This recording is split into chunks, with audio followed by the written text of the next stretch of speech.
know for us, we got married at 21. Right. If we were just dating now, like in our 20s, I would say about 3 to 5 years is a good amount of time to really get to know someone, possibly live with them to see if you really see yourself Big tip. living long term with them based on how they are in a living environment.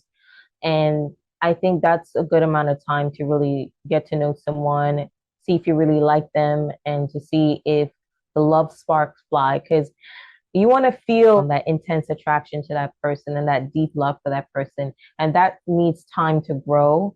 So I think 3 to 5 years is a good spot to really make that connection strong and be able to see, like, okay, I can see this person as my future husband, or I can see this person as my future wife.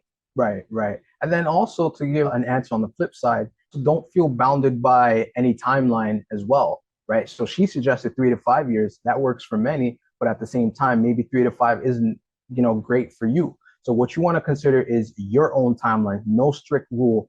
Focus on building the strong connection with your significant other because you're not getting married for everybody else. You're getting married for you and them, and you're getting married to them.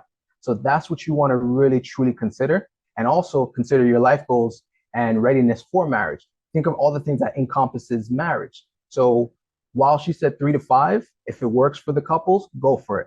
But also consider, what do you both want? Do you want to get married within a year? Do you want to get married within 20 years? It's your personal preference, and don't feel boxed into a corner where somebody's saying you need to be married by this time. You're in your own Yeah, race. let it flow naturally. Yes, Yeah, let it flow 100%. naturally.